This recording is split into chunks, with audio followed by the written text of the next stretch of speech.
UP के वाराणसी के सलारपुर में पेरियार ललई सिंह यादव की जयंती मनाया गया। वाराणसी सलारपुर पेरियार ललई सिंह यादव की जयंती मनाया गया। इस कार्यक्रम के अध्यक्ष जगन्नाथ कुशवाहा ने बताया कि विगत वर्षों की भांति इस वर्ष भी पेरियार ललई सिंह यादव की जयंती समारोह आयोजित किया जा रहा।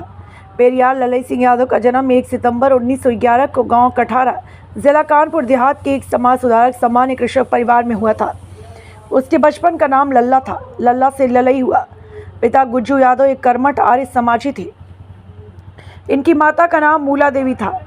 मूला देवी उस क्षेत्र के दादुर गांव की जनप्रिय नेता साधु सिंह यादव की बेटी थी। ललई सिंह यादव ने 1928 में उर्दू के साथ हिंदी से मिडिल पास किया। 1929 से 1931 तक ललई सिंह यादव फॉरेस्ट गार्ड रहे। 1931 में चौधरी सरदार सिंह यादव की बेटी दुलारी देवी से इनका विवाह हुआ। पुलिस की नौकरी के दौरान सिपाही की तबाही नामक पुस्तक लिखकर पुलिसकर्मियों को कल्याण संघर्ष करते हुए तत्कालीन ब्रिटिश सरकार के खिलाफ विद्रोह किया। फलस्वरूप उन्हें कारावास की सजा भुगतनी पड़ी। पेरियार ललई सिंह यादव ने पेरियार एवी रामासामी नायकर की the key to understanding to Ramayan का अंग्रेजी से हिंदी में सच्ची रामायण की चाबी के रूप में अनुवाद किया। उन्होंने शोषित पर डकैती नामक पुस्तक लिखी। इस कार्यक्रम में मुख्य अतिथि मोतीलाल शास्त्री, संरक्षक बिंद्रा प्रसाद मौर्य, वरिष्ठ सहायक सुभाष यादव आदि लोग मौजूद रहे। नेशनल भारत से ब्यूरो चीफ दीपा मौर्य के सकता है उन्होंने सिलेबस में जो हमारा पाठ्यक्रम है हमारे महापुरुषों को, जो हमारे बहुजन समाज के महापुरुष थे, उनको नहीं डाला, जिसकी वजह से हमारा समाज जो है अनभिज्ञ रहा। जैसे कि बाबा साहब का हम लोग बचपन से MA तक मैं AA किया हूँ, मैं खोजता रहा लेकिन किताब नहीं मिली, सिलेबस में भी नहीं मिली। ललई यादव का भी हमको नहीं मिला, या हमारे जितने भी महापुरुष हैं उनकी किताब नहीं मिली। इस वजह से हमारे लोग जो है उतने जानकार नहीं हो पाए, उनको नहीं समझ पाए। ये जब बहुजन समाज की जब पार्टी आई थी तब थोड़ा सा उन्मुक्तता आई और तमाम किताबें आने लगी और सिलेबस में तो नहीं डाल सके, लेकिन लोग जान गए।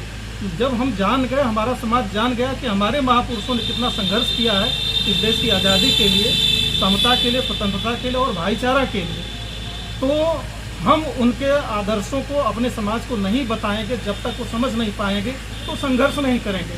और जब ये समझेंगे कि हमारे महापुरुष जैसे ललई यादव थे और आज जगदेव बाबू है, इन लोगों ने अपने जीवन को कुर्बान कर दिया केवल समता स्वतंत्रता लाने के लिए, और धर्म के आधार पर या हमारे जितने भी जो पहले के धार्मिक पुस्तकें हैं उनमें जो भ्रष्टाचार या और तमाम चीज़ें भरी गई थी, जात के नाम पर और भी चीज़ों के नाम पर ऊंच नीच की भेदभावना रखी गई थी, ये कायम रहेगी तो हमारा समाज तो उसी में उलझा रह जाएगा। तो ये ज़रूरी है कि हमारा समाज जब असलियत समझ जाएगा तब उसके विरुद्ध आंदोलन करेगा या उसके लिए प्रयास करेगा, और अपने शहीदों के नाम पर जो हमारे पूरे महापुरुष शहीद हो गए हैं उनको उनके विचारों पर चलकर जब अपनी सरकार बनाएंगे तब सिलेबस को भी चेंज करेंगे, लोगों के अंदर जागरूकता भी आएगी, तब हम जो भी चाहेंगे वो अपने समाज को दे सकेंगे। जिस तरह से कार्यक्रम किया जाए, क्या उद्देश्य है इसका करने का क्या मतलब है, थोड़ा बताओ। आज के कार्यक्रम का मकसद मुख्य यही है कि अपने जो महापुरुष हुए हैं, जिन्होंने समता के लिए, मानवता के लिए,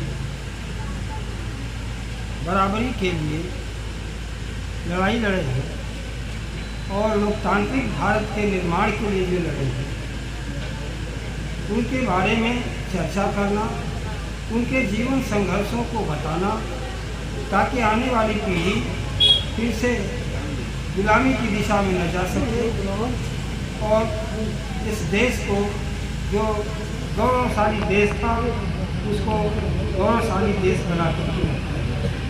उनकी क्या सोच थी देश को बदलने में, क्या था उनकी?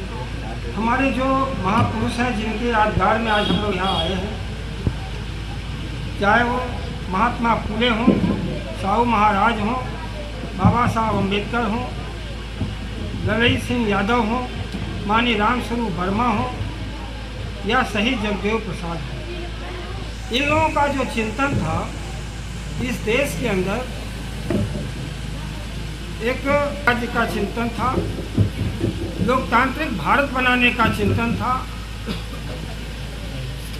और आज का जो स्थिति है उसमें आप देख सकती हैं या आप सब लोग देख सकते हैं कि जो हमारे पूर्वजों का सपना था लोकतांत्रिक गणराज्य बनाने का, लोकतांत्रिक भारत बनाने का आज वो हिंदू राष्ट्र की तरफ बढ़ रहा है, जिसमें न मानवता है, न समता है, न उसमें प्यार है।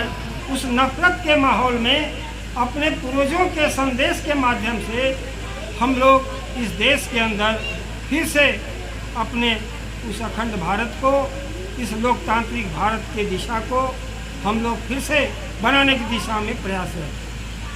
उनके विचार जिस तरह से चलते थे, क्या लगता है आने वाले समय में वो विचार को अमल रखा जाएगा? क्योंकि आज की स्थिति अगर देखें तो बहुत ही नॉर्मल है। आज की अगर हम बात करें तो उस चीज़ को लोग भूल गए हैं कि मेरा देश आज़ाद हुआ था, जिन्होंने आज़ादी दिलाने के लिए शहीद हुए थे, लेकिन वो चीज़ ये देश नहीं भूलने वाला है। चाहे इसको कितना ही भुलाया जाए, इसकी माटी में ऐसे लोग हैं जिन लोगों का नाम मैंने आपके सामने लिया है।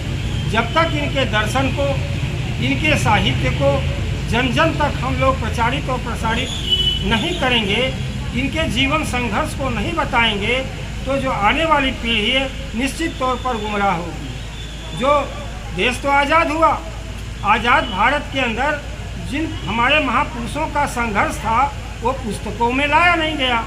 तो आज हमारे पढ़े लिखे जो बच्चे हैं वो अपने पूर्वजों के बारे में नहीं जान पा रहे हैं।